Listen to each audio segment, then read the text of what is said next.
네, 우리가 마태복음에 있는 마태복음 16장 때문에 많이들 예레미야 하면은 되게 많은 오해를 합니다. 어떻게 우리가 애도를 해야 되고 눈물을 흘려야 될 것만 같은데 실제로도 예레미야는 눈물의 선지자로 알려져 있고, 또한 저에게 있어서 예레미야라고 하면 떠오르는 인물이 케냐에 있는 김동길 선교사님이 떠오르더라고요. 선교사님이 영어 이름이 예레미야, 이제 제레마야 선교사님으로 불리우는데, 선교사님도 보게 되면은 되게 눈물의 선지자 같고 되게 애통함을 가지고 되게 온유하시고 되게 조용하시게 말씀을 전달하시는 것 같은데요.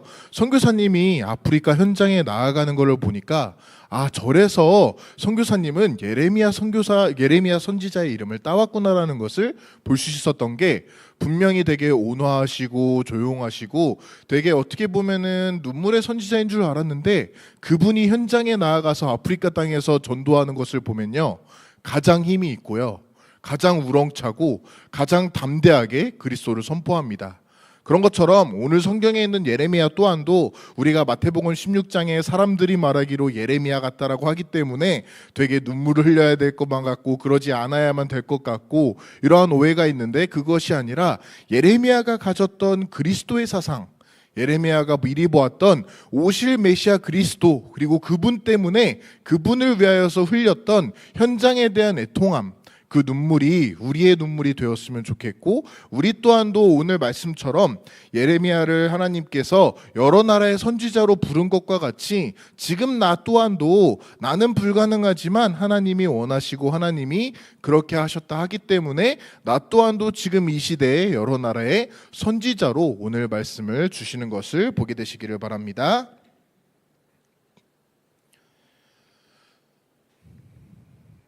네, 예레미야라고 하는 선지자는 우리가 잘 알고 있듯이 눈물의 선지자입니다. 근데 그냥 애통하게 눈물만 흘렸던 그러한 선지자가 아니라 실제로는 그 중에서도 소망이 있다. 지금 이스라엘 백성들이 그리스도를 모르고 그리스도를 알지 못하기 때문에 비참한데, 그 중에서도 소망 있게 살아갈 수 있는데 그 소망이 바로 오실 메시아 그리스도구나라는 것을 가장 담대하게 붙잡았고 눈물로 붙잡았기 때문에 현장을 향한 애통함이 있었던 선지자가 바로 예레미야인 것을 볼 수가 있게 됩니다. 예레미야가 어느 정도로 그리스도를 알고 있었고 어느 정도로 그리스도를 미리 보았느냐 보니까 18장에 있어서는요, 이스라엘 족속아 이 토기장인가 하는 것 같이 하나님이 우리에게 행하실 것이다. 바로 하나님께서 우리의 토기장이 되셨다. 말 그대로 하나님께서 우리에게 말씀을 주셨는데 그분이 우리의 모든 것을 관찰하시는구나. 그분이 나의 주관자가 되시고 이스라엘의 통치자가 되셨다. 그분이 토기장이들이 빚을 지는 것과 같이 지금 우리를 어루만져 주시고 우리를 빚어 주시고 우리를 주관하시는구나 라는 것을 정확하게 알고 있었던 인물이었습니다. 그렇기 때문에 예레미야에게 있어서는 그리스도의 약속, 하나님이 주신 그 약속이 이스라엘 백성들에게 가장 중요한 기준이었고 가장 중요한 중심이라는 것을 미리 보았던 것이죠. 또한 이 선지자에게 주신 하나님의 말씀, 이를 통하여서 고백하기로는 하나님께서 우리에게 다윗에게 한 의로운 가지를 주실 것이다. 근데 그가 왕이 되어서 지혜롭게 다스리며 세상의 정의와 공의를 행할 것이다. 그냥 눈물만을 흘린 게 아니라요, 이 예레미야라고 하는 선지자는 그리스도가 다윗의 자손, 여기서는 의로운 가지로서 다윗의 자손 예수가 오실 것을 미리 보았던 선지자였습니다. 그렇기 때문에 예수님께서 오셔서 하시는 그 일이 바로 지혜롭게 다스리고 세상의 정의와 공의를 행하는 곧 그리스도의 삼중직, 예수님께서 다윗의 자손으로 오셔서 우리를 위하여서 왕, 선지자, 제사장의 직분을 모두 행하시게 되는구나. 그분이 바로 그리스도다. 그것을 미리 알고 있었고 담대하게 알고 있었고, 이것을 알지 못해서 죽어가는 백성들을 향한 눈물을 가진 사람이 바로 예레미야였다라는 것을 볼 수가 있는 것이죠. 근데 예레미야에게 있어서 이러한 고백이 나오게 되고 이러한 신앙 고백과 현장을 향한 마음이 있었던 이유는 오늘 말씀해 보니까 1장에 있어서 예레미야에게 하나님의 말씀이 임하여서 이러한 고백이 진행되었고 이러한 하나님의 역사가 나타나는 것을 우리가 볼 수가 있게 됩니다. 우리가 읽은 성경 말씀을 보게 되니까요, 예레미야가 하나님을 찾아간 것이 아니고 예레미야나 어떠한 특별한 인물들이 하나님께 원통하게 애통하게 기도한 것이 아니라 하나님의 말씀이 직접적으로 하나님이 주관자가 되셔서 예레미야에게 임했다라는 것을 볼 수가 있게 됩니다. 4절에 있어서 여호와의 말씀이 내게 임하였다. 하나님의 말씀이 나에게 온 것이죠. 내가 간 것이 아니라 하나님이 주권자로 하나님이 배경이 되셔서 하나님의 인지하심이 나오게 됐는데, 이때 예레미야는 무엇을 하고 있었느냐?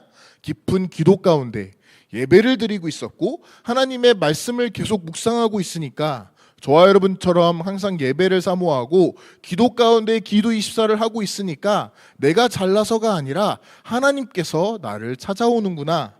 하나님의 말씀, 하나님의 음성, 하나님의 환상과 하나님의 임재하심이 예레미야에게 찾아왔기 때문에 이러한 모든 역사가 진행이 되었습니다.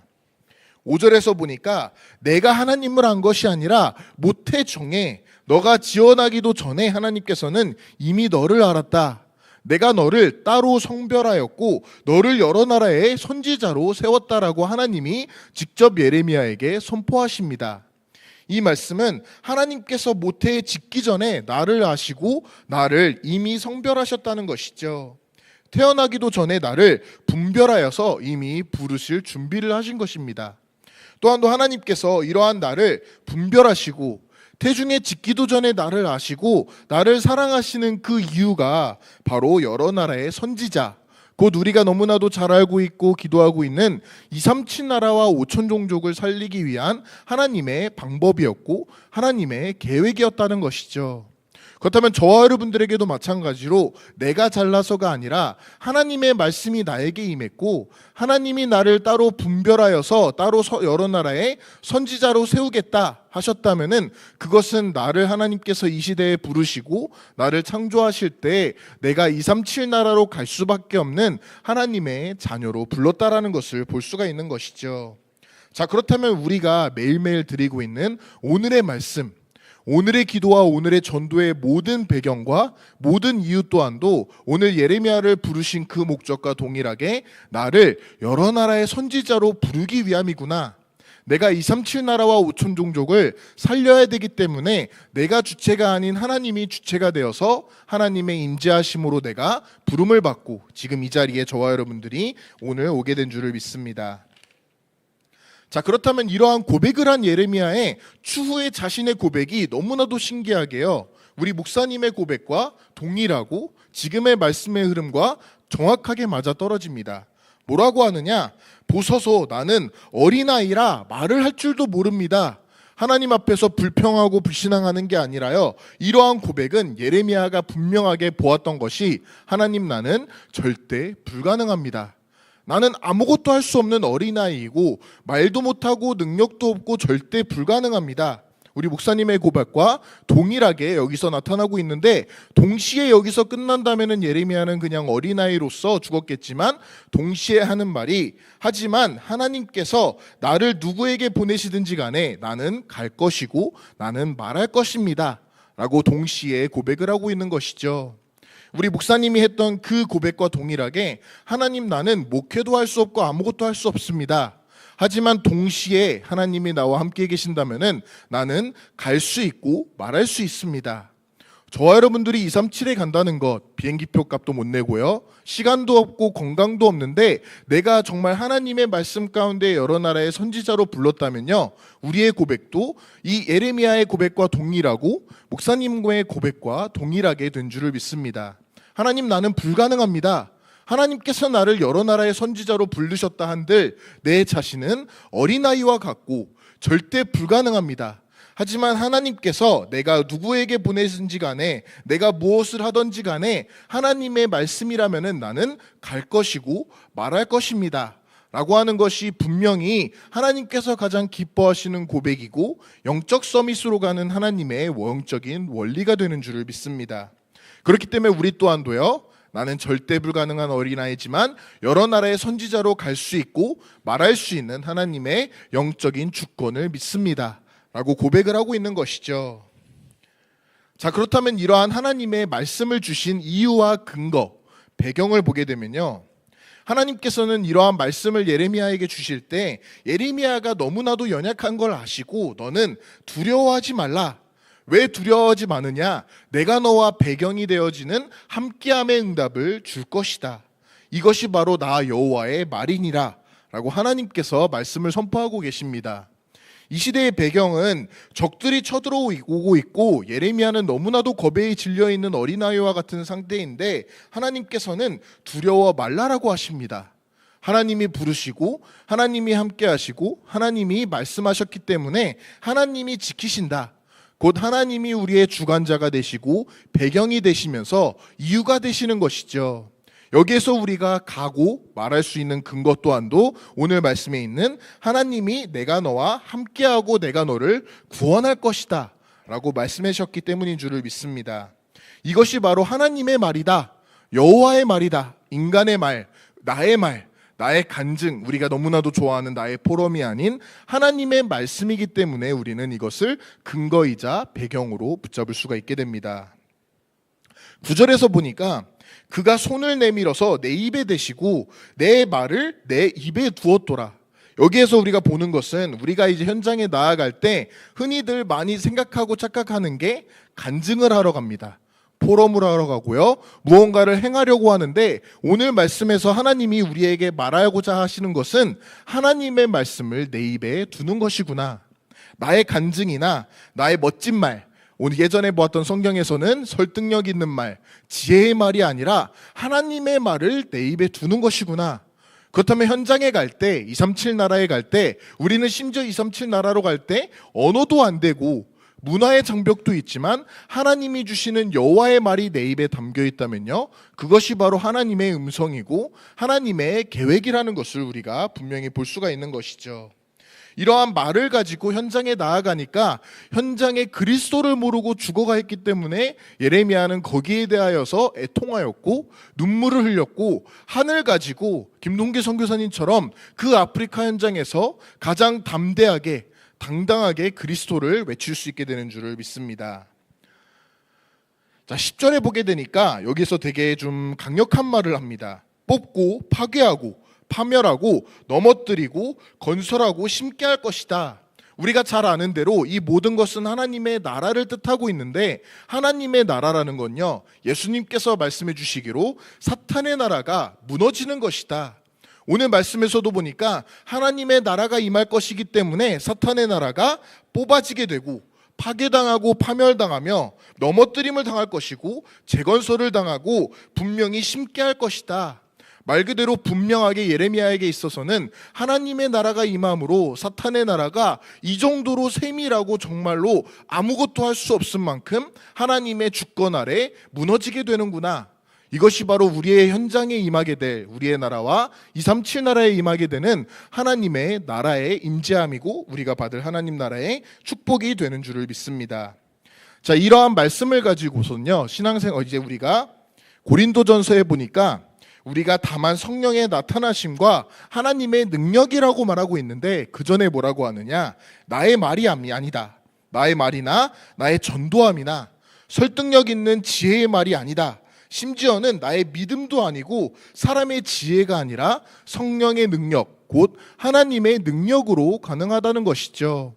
그렇기 때문에 여러분들이 현장에 나아갈 때 나의 말, 나의 여러 가지 전도함, 설득력 있는 말, 심지어는 인간들이 제일 듣기 좋아하는 지혜와 친절한 말들 또한도 하나님의 말씀, 하나님의 능력 앞에서는 내려놓으면 내려놓을수록 좋다는 것이죠.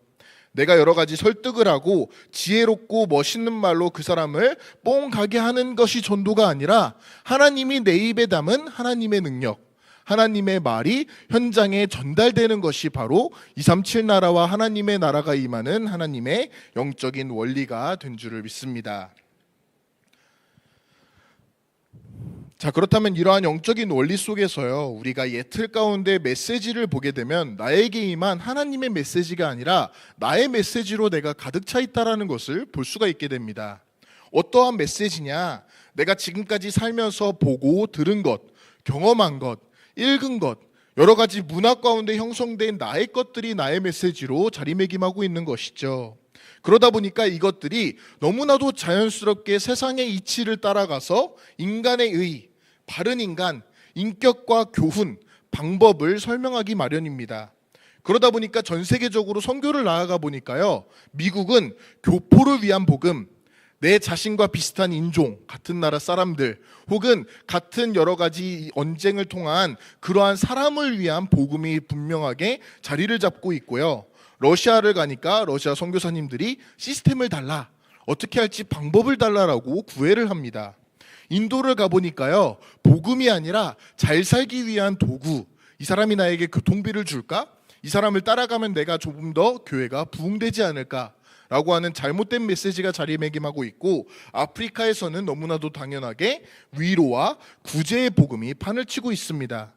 이것이 잘됐다 잘못됐다를 떠나서요, 인간에게 복음이 인간의 복음으로 오게 되면은 이러한 것들이 현장에서 자연스럽게 나타납니다. 우리가 분명히 고백해야 되는 것도, 하나님이 주시는 이 복음이 하나님의 복음이 아니라 나의 복음이 되면요, 자연스럽게 내가 인간적으로 추구하는 것들, 지금까지 살아오면서 보고 들은 것들 위주로 복음을 순수하게 받아들이지 않고 재해석합니다. 그렇게 있어서 가장 우리가 많이 듣는 것이 인간의 의이다. 바로 우리가 인간이 가지고 있는 경험으로 복음을 받아들이니까 우리의 것으로 복음이 어떻게 보면은 너무나도 잘못되게 재해석되어져서 메시지로 각인되는 것이죠. 그런데 이러한 메시지를 하나님께서 주셨는데, 메시지를 선포할 수 있는 하나님이 주신 교회라고 하는 하나님의 이러한 중요한 단체는요, 중요한 장소는 이러한 하나님의 메시지가 아닌 나의 메시지를 전달하게 되니까 당연하게 문제가 오게 됩니다. 결국에는 그렇기 때문에 교회가 이 시대에 가장 심각한 문제가 되어 있는 것이죠. 교회에게 하나님께서는 유일하게 그리스도 복음을 위탁하셨는데, 저 위에 나와 있는 나의 메시지로 복음을 대체하고 있다는 것이 교회의 가장 큰 문제가 되어 있습니다. 그러다 보니까 복음이 변질되어지고 종교화되어지고 있는 것이죠. 이때 하나님께서 어떠한 메시지를 내 입에 주셨느냐, 이러한 상황 가운데 왜 예레미야에게 하나님의 말을 내 입에 두었다라고 말씀해 주셨느냐 보게 되면요, 성경에서 주신 하나님의 메시지는 모든 사람이 죄인이다, 너 또한도 죄인이다, 죄인인 너가 아무리 복음을 너의 복음으로 재해석한다 하더라도 그 복음으로는 누구도 살릴 수가 없게 된다. 그렇기 때문에 모든 사람, 너 또한도 그리스도만을 필요로 한다. 근데 그 그리스도가 십자가에서 모든 것을 끝내셨기 때문에 우리는 이러한 메시지, 복음과 전도, 그리스도와 하나님의 나라를 나의 메시지, 나의 전략적으로 받는 게 아니라 하나님의 복음이구나, 성경에서 주신 하나님의 메시지이구나, 이것이 바로 하나님이 내 입에 두고자 하는 하나님의 말이구나 라는 것을 볼 수가 있는 것이죠. 그렇다면 이러한 메시지를 가진 자들, 이러한 사람들을 하나님께서는 그리스도의 피값으로 교회로 부르셨습니다. 자, 그렇다면 교회라는 곳은요, 그리스도 복음을 교회에게만 하나님께서 위탁하셨기 때문에 나는 어디를 가든지 간에 이 복음을 가진 사람으로 가야겠다. 나의 메시지, 나의 말들, 설득력이 있고 지혜가 있고 경험이 우러나는 그러한 좋은 생각과 말들을 내려놓고 하나님의 메시지로 가득 채워야겠구나. 근데 인간은 너무나도 연약하기 때문에 나는 이 말씀을 교회에서 하나님의 음성으로 예배 시간에 받고요, 날마다 현장에서는 24시간이 모자랄 만큼 나는 기도로서 이러한 하나님의 말들을 하나하나 곱씹으면서 묵상해야겠다 라고 하는 것이 하나님이 주신 영적인 원리가 되는 줄을 믿습니다. 자, 그렇다면 이러한 중요한 영적인 원리 가운데서 나라는 존재는 무엇이냐? 아까 말씀드린 대로 나라고 하는 작은 존재는 하나님이 보시기에 가장 중요한 선지자입니다. 그냥 선지자도 아닌 여러 나라, 237로 5천 종족을 살릴 수 있는, 나는 안 되지만 하나님이 말씀하셨기 때문에 가능한 선지자인 것이죠. 그렇기 때문에 나라고 하는 존재는 하나님의 메시지가 필요로 하고요, 이러한 메시지가 교회의 강단으로 통해 선포되어지고 시스템을 통해 선포되어진다면은 나는 그러한 말씀 메시지 하나하나를 나의 것으로, 나의 감사함과 감격으로, 나의 하나님이 주시는 지혜구나, 이것이 바로 나를 향한 하나님의 선지자를 위한 복음이자 계획이라는 것을 분명히 고백할 수 있고 보아야 되는 줄을 믿습니다. 여호와의 말씀이 임하는 시간이 나에게 필요하다. 그렇기 때문에 나는 오늘 예배 시간에 분명하게 하나님의 음성을 듣는 것이고요. 이 말씀을 우리가 주야로 묵상하기 위해 지금 하나님께서는 호흡과 맨발 걷기와 여러 가지 하나님이 주시는 영적인 원리를 통한 24시의 시대를 분명하게 열어주신 줄을 믿습니다. 자, 그렇다면은 내가 고백해야 될 것은 나는 이 시간을 위해 매일매일 하나님의 말씀을 주야로 묵상할 것이다. 이 말씀을 묵상하는 데 있어서 호흡이 필요하면 호흡으로 하나님을 분명하게 찾게 되고, 맨발 걷기가 좋다라면 맨발 걷기로 하나님의 기도함으로 하나님께 나아가면 되겠고, 그 안에 있어서 나에게 운동이다, 찬양이다, 나의 일터가 된다던가 나의 발걸음이 필요하다면은 나는 이러한 사소한 거, 좋은 거, 나쁜 거 하나하나를 모조리 다 하나님께 맞춰야겠다. 이 시간이 나에게 가장 인생에 있어서 중요한 시간이라는 것을 보게 되시기를 바랍니다. 자, 그렇다면 이처럼 내 자신을 분명하게 예레미야와 같이 하나님의 선지자의 응답을 내가 받게 된다면요, 그때 오게 되는 것이 주어가 바뀌게 되고 주제가 바뀌게 됩니다. 아까 말씀드린 대로 내가 하나님의 말씀, 하나님의 임재하심을 내가 찾는 것이 아닌 하나님이 주체가 되셨다라는 것을 인정하고 보았기 때문에 내가 하는 것이 아니구나, 하나님이 하시는 것인데, 그렇기 때문에 나는 없고 하나님이 분명하게 성취하실 것을 알기 때문에 내가 가진 나의 것으로 오는 결과물, 부담이 된다던가 여러 가지 실천을 해야 된다는 거는 하는 것이 아니라 하나님이 이루어 주실 것이군에 나는 이루어 주실 것을 알기 때문에 나는 그 현장에 있어서 눈물을 가진 증인으로 나아가야겠다. 증인이라는 것은 잘생겨도 못생겨도 그것을 알고 있다면 증인인 것이기 때문에 나는 내가 있는 모습 그대로, 내가 연약하다면 연약한 대로, 내가 정말 어린아이와 같다면 어린아이와 같은 모습 그대로 하나님 앞에 나아가서 그 말씀을 주야로 묵상하는 것이 바로 우리에게 주신 증인의 응답이 된 줄을 믿습니다. 자, 그렇다면 이렇게 하나님이 나에게 주시는 응답을 안다면요, 이때부터 나타나게 되는 하나님의 역사하심이 하나님의 나라, 곧 우리가 너무나도 잘 알고 있는 전도와 선교가 된 줄을 믿습니다. 근데 이 선교와 전도를 준비하는 목사님을 볼 때 목사님이 메시지를 몇 날 며칠 신앙을 탐구하여서 연구하여서 준비하는 목사님의 메시지로 가지 않고 매일매일 주야로 묵상하는 하나님의 말씀, 현장에서 성취되어지고 이곳저곳에서 들려오는 하나님의 계획의 성취하심을 보고 목사님이 현장에 나아가고 전도하러 선교지에 가십니다. 그렇다면 저와 여러분들도 마찬가지로 나의 말, 나의 지혜가 아닌 하나님의 역사하심, 하나님의 임재하심을 내가 가지고만 있는다면 그 현장이 바로 전도지이고 선교지구나 라는 것을 보게 되는 것이죠. 당연하게 이렇게 나의 것이 내려지게 되니까 그리스도 오직 그분만을, 그리스도만을 나는 말해야겠구나 라고 하는 것이 당연한 전도자가 된 선교사가 된 저와 여러분들의 고백이 된 줄을 믿습니다. 근데 이 모든 것을요, 너무나도 신기하게 나는 오히려 내려놓았고 준비도 안 했고 오히려 나는 어린아이라고 절대 불가능만을 고백했을 뿐인데 하나님께서 생각나게 하시고요, 하나님께서 책임지시고 하나님께서 이루어 주시는 줄을 믿습니다. 말 그대로 우리가 선지자가 된 모든 배경에는 하나님이 계시는구나. 내가 선지자로 가려고 하면요, 그 현장에 있는 사람들 하나하나, 그 지금 내가 만나는 그 사람들의 모든 걱정과 근심, 그 선교지에 있는 나라에 임한 모든 문화와 타락과 모든 안 좋은 것들을 내가 감싸 안아야 되는데 하나님이 배경이 되신다면은 나에게 있어서 이것은 부담이 아니라 내려놓을 수 있고 하나님의 역사하심을 볼 수 있는 가장 중요하고도 역사적인 기회라는 것을 보게 되는 것이죠.